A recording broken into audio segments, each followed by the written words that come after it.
kemudian berbincang lebih jauh mengenai sebenarnya bagaimana sih dampak dari PPKM terhadap industri kreatif. Sudah terhubung melalui aplikasi Zoom teman saya, sahabat saya, Mas Tema Prasetyo, Founder and Creative Director by Tema Prasetyo. Apa kabar Tema? Halo. Halo, baik Mas Vicky. Apa kabar? Hai, terima kasih sudah bergabung bersama Power Breakfast kali ini. Salam sehat selalu Tema. Saya tahu ini bukan hal yang kemudian cukup mudah gitu ya menyampaikan apa yang terjadi terkait dengan dampak PPKM terhadap dunia usaha. Tapi saya pengen dengar langsung nih dari Tema, sejauh ini dampak dari PPKM terhadap bisnisnya Tema itu seperti apa sih? Sebetulnya dampak PPKM tahun ini ya itu bisa dibilang lebih berat daripada tahun lalu, karena tahun ini yang membuat berat adalah memang varian dari virus corona itu sendiri yang semakin kuat gitu kan. Jadi mengakibatkan adanya ketakutan dari masyarakat untuk salah satunya keluar rumah. Kemudian dari pemerintah semua aktivitas banyak yang ditutup, fasilitas umum banyak yang ditutup. Jadi itu memberi dampak yang paling besar, di mana juga tingkat kematiannya juga semakin tinggi. Jadi itu impactnya besar sekali terhadap aktivitas kita, usaha kita sih. Oke, jadi memang adanya PPKM ini cukup berdampak terhadap bisnis ya yang dijalankan oleh Mas Tema sendiri. Tapi yang paling terdampak itu dari sisi yang mana sih, Mas Tema? Dari penjualan dan juga dari tenaga kerja ya gitu. Karena tenaga kerja kita juga banyak yang terkena virus corona, walaupun itu bukan tenaga kerja kita langsung, tapi keluarga mereka, yang mengakibatkan aktivitas itu tidak bisa lancar seperti biasanya. Kemudian seperti kita tahu mau tutup, kemudian aktivitas-aktivitas seperti kayak, karena usaha saya kan lebih ke custom ya, lebih ke penjahit custom. Jadi custom itu bergantung dari acara-acara yang memang special event. Dengan special event saat ini banyak sekali ditutup kan, gitu. Jadi memang langsung secara penjualan drop. Oke, dropnya berapa persen tuh Tem? Oh, udah bisa dibilang 90%, 100% sih. Kalau untuk custom, sekarang saya bergantung dari koleksi ready to wear saya. Oke, nah ini sebetulnya menjadi salah satu strategi bisnis yang dilakukan oleh Tema akhir-akhir ini gitu ya. Selain kemudian mendesain pakaian-pakaian yang memang segmennya untuk special occasion, tapi juga memproduksi pakaian-pakaian yang ready to wear gitu ya. Nah itu untuk yang ready to wear itu sejauh mana ini kemudian cukup membantu operasional ataupun mungkin bisnisnya dari Tema sendiri, Tem? Sebenarnya sangat membantu, paling tidak untuk biaya operasional, biaya salary untuk pegawai saya bisa di cover dari situ. Walaupun memang untuk saat ini ready to wear juga terimpact karena kan untuk dari sisi pakaian mereka juga customer saya sudah tidak ada pembelian lagi lah. Tapi yang masih berjalan adalah masker kain saya. Kemudian saya juga dari tahun ini awal saya itu memang memproduksi tas, karena memang di prediksi saya adalah saat ini aktivitas yang masih bisa dilakukan orang adalah berbelanja ke supermarket gitu kan. Kemudian untuk pekerja atau pelajar masih mereka memerlukan tas tersebut. Jadi penjualan yang masih baik adalah masker kain dan kemudian tas. Oke, saya juga termasuk yang kemarin beli masker kainnya dari Tema Prasetyo. Jadi 3 ply kualitasnya bagus banget. Oke, jadi memproduksi masker kain ini merupakan salah satu inovasi dan strategi bisa kita katakan untuk bertahan di tengah pandemi ini ya Mas Tema ya? Betul, itu strategi memang sudah kita atur dari tahun lalu.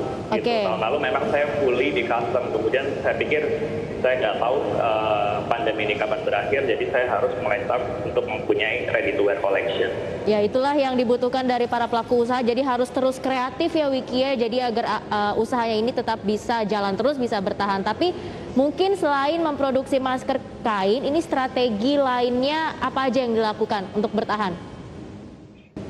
Sebenarnya sih kalau strategi lainnya itu kita lebih peka sih memang apa yang diperlukan masyarakat dan juga apa yang kita bisa lakukan, bukan yang tidak bisa kita lakukan gitu ya. Jadi saat ini ya memang apa yang bisa lakukan ya dari usaha jahit saya. Jadi apapun itu akan kita lakukan sih, dan mungkin sekarang kita lebih memikirkan lebih ke quantity sih. gitu. Jadi kita walaupun kita akan produksi apapun itu, kasarannya mungkin tas belanja yang sangat super murah kita akan produksi demi untuk memenuhi kebutuhan masyarakat dan juga untuk memenuhi saya bisa membayar operasional lah. Baik, Tem, pentingnya buat pengusaha untuk punya visi ke depan, untuk membaca potensi ke depan. Apalagi di tengah pandemi ini, seberapa penting sih punya visi tersebut? Oh, sangat penting sih visi. Maksudnya walaupun ada pandemi atau nggak ada pandemi, visi dari usaha kita yang kita jalani itu harus ada. Karena itu juga termasuk dalam konsistensi usaha kita. Karena kalau walaupun dengan contohnya dalam pandemi ini memang sah-sah saja sih kita melakukan apapun demi berjuang hidup ya, demi bertahan hidup. Nah, contohnya mungkin di usaha saya, kalau saya mungkin tidak punya visi yang konsisten tentang usaha saya, mungkin saya bisa aja lari ke F&B gitu. Tapi di sini kan juga ada hubungannya dengan image branding juga kan. Jadi visi itu memang sangat diperlukan, kemudian konsistensi dari usaha kita juga harus ada. Oke, Mas Tema tadi kan juga sudah sempat menyebutkan bahwa strategi yang dilakukan adalah dengan memproduksi masker kain dan juga canvas bag gitu ya. Tapi sejauh ini performanya seperti apa? Maksudnya produk-produk yang dihasilkan apakah di pasaran ini diminati oleh masyarakat atau seperti apa?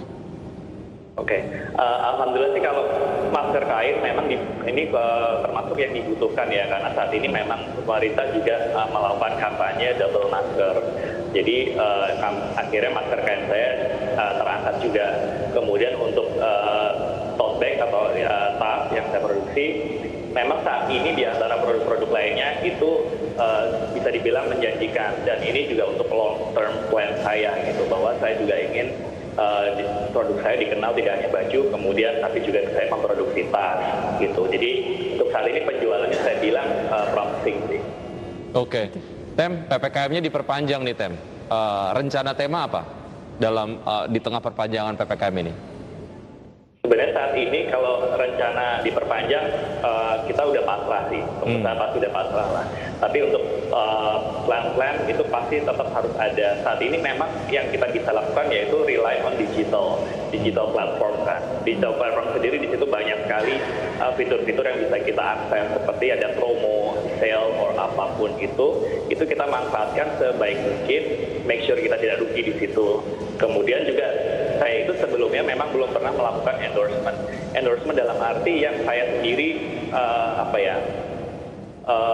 mendatangi para influencer lah gitu kasarannya. Saat ini yang saya lakukan adalah memang lebih ke event-event seperti di televisi gitu.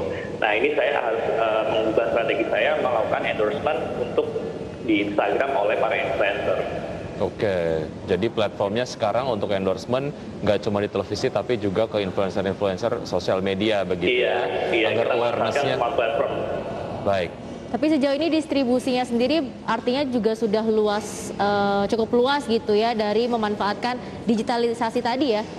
Iya, karena itu memang saya start di tahun lalu pada saat kalau dulu PSBB ya. Iya, di tahun lalu itu memang saya juga masih ingat sih waktu interview dengan Mas Wiki juga. Di situ saya memulai platform digital saya di boleh disebut apa enggak sih? Ya di platform e-commerce itu. Jadi tahun lalu saya mulai start di situ. Mulai di tahun ini jadi saya tinggal jalanin aja. Artinya tinggal menjalankan strategi yang sudah dipetakan gitu ya. Iya betul. Betul. Ada beberapa insentif lah yang diberikan oleh pemerintah kepada dunia usaha. Ada restrukturisasi kredit, kemudian juga ada KUR dan lain sebagainya. Tema sendiri termasuk yang memanfaatkan itu nggak, Tem? Saat ini memang belum, saya belum memanfaatkan itu, tapi memang ada badannya saya harus mempelajari itu sih. Oke. Tapi yang paling dibutuhkan katakanlah di kondisi yang sekarang tentunya ini saya juga yakin nih Tema dengan teman-teman di industri kreatif di sekitar Tema tentu saja sudah sering interaksi dan juga mendengar kayaknya suara kebanyakan yang paling dibutuhkan insentif itu apa aja sih Tem dari dukungan dari pemerintah? Kalau untuk pengusaha sendiri sih pastinya kita perlu modal ya. gitu. Kita belum mau tambahan, maksudnya suntikan dana atau itu kredit atau apapun dari pemerintah sih. Karena itu paling tidak kita tuh bisa mempertahankan pegawai-pegawai kita lah, untuk operasional kita gitu. Karena di kondisi seperti ini, seperti tim saya juga udah sangat memahami lah kondisinya. Jadi mereka pun intinya basic salary yang penting ada. Mas Tema, untuk endorsement sendiri ini efektivitasnya ini sebenarnya sejauh apa sih untuk meningkatkan brand awareness atau sales dari produk-produk yang dihasilkan? Oke. Untuk endorsement sendiri memang sangat efektif ya, karena itu termasuk dari brand image dari produk kita, dari brand kita lah.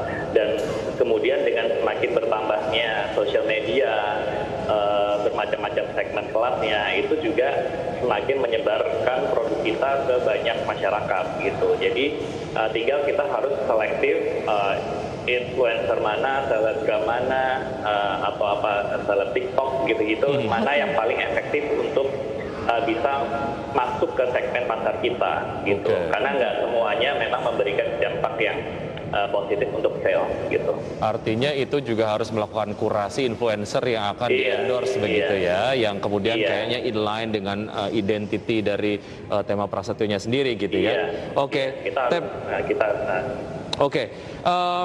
Kalau ngomongin soal rencana kolaborasi ini, kayaknya beberapa waktu yang lalu kalau saya lihat di akun Instagramnya banyak kolaborasi yang dilakukan lah. Nah, dalam waktu dekat ini kolaborasi yang akan dilakukan oleh Tema Prasetyo apa, Tem? Oke. Sebenarnya kolaborasi itu memang saya kemarin pada saat Lebaran ya, Ramadan itu memang saya melakukan kolaborasi dengan salah satu public figure, dengan penyanyi gitu ya. Dan itu memang ya itu tadi yang kita bilang ada kurasinya kan, segmen pasar mana yang mau di-grab gitu. Dan sebenarnya kita mau, karena alhamdulillah impact-nya sangat bagus ya kemarin itu, jadi mungkin saya juga masih akan kolaborasi dengan public figure tersebut sih. Tapi kolaborasi itu memang sangat penting juga, termasuk untuk memboosting sales kita juga sih, dan branding kita. Oke, jadi selain endorsement, kolaborasi juga dianggap penting ya untuk meningkatkan brand awareness lah dari produk yang dihasilkan. Tapi pertanyaan saya tadi belum dijawab nih Mas Tema, ke depannya goal yang ingin dicapai itu seperti apa sih? Kalau ke depan saya masih konsisten dengan goal saya tahun lalu sih, yaitu saya ingin branding koleksi ready to wear saya. Jadi saya memang ingin next-nya bahwa saya tidak ingin tergantung dengan custom order. Jadi saya ingin balik proporsi kontribusi sales saya gitu. Jadi saya ingin lebih memperkuat ready to wear saya sehingga